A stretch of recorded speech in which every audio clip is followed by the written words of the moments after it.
Сайн мэцхан уу та бүхэндээ амралтын сайхан өдрийн мэндийг хүргье. За цэслэн дээр байна. Агаар үнэхээр сайхан байна. За ингэдэ шиг цас бол бүр хайлтсан байна өө. Үнэхээр агаар салхи тасархаа байна.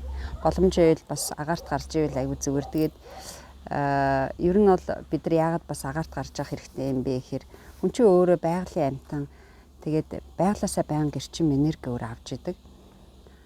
Яг энэ нөгөө юутай холбоотой одоо ялангуяа энергийн сувгууд байдаг хүнд энергийн сувг маань өөрөө сайхан нээлттэй байж чадвал бид нар айгүй эрчим энергитэй байна.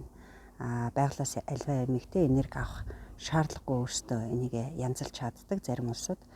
Тэгэхээр яг нөгөө цусны судастай адилхан хүний судсаар цус эргэлдэж байдагтай адилхан тромбусэд бүлэн өсчүүл бас нэг өөрчлөлт өгдөг өвчин болдог. Яг тэрнтэй адилхан энергийн сувгууд өөрсдөө бас нээлттэй байх хэрэгтэй байдаг. Тэгээд энд яагаад ингэ битүүрээд идэх юм бэ гэж хүмүүс аяг асуудаг.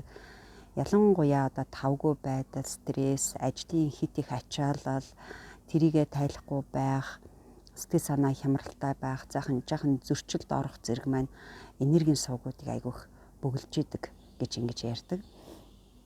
Тэгээ хамгийн одоо бид бүхний аягүй сайн мэддэг энергийн импульс дамжуулж идэг хэсэг бол хүний алга гэж ярьдаг шүү дээ. Зарим хүн тэрийг аягүй сайн мэдэрдэг учраас одоо ингэ зайнаас ингэж алхаар энерги ингэж өгж идэг гэж ярьдаг. Энэ бол хүн хүнд бол арай жоохон ондоо байдаг. Хүн тэрийг хэр их сайн хөгжүүлж тэр нь хэр их өөр мэдэгдэж одоо бусдыг бас энергиэр дэмжиж чадчихна гэдгээсээ бол хүн харилцаа адил байдаг.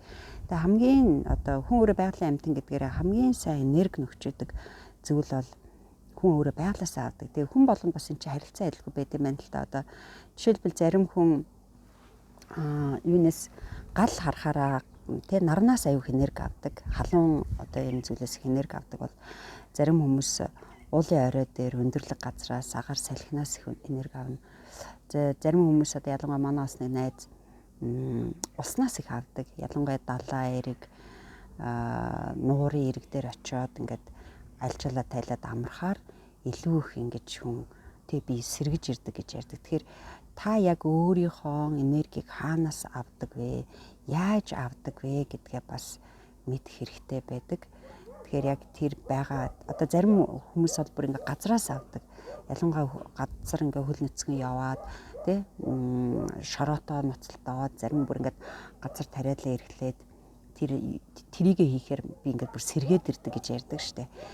Тэгэхээр хүн янз бүрийн хэлбэрээр өөрийн энерги авдаг, өөрөө мэдэрдэг, өөрөө энэ амьдралынхаа явцад өөрөө нэгэ мэдэрч идэг учраас та ч гэсэн яаж авдаг байх нь вэ?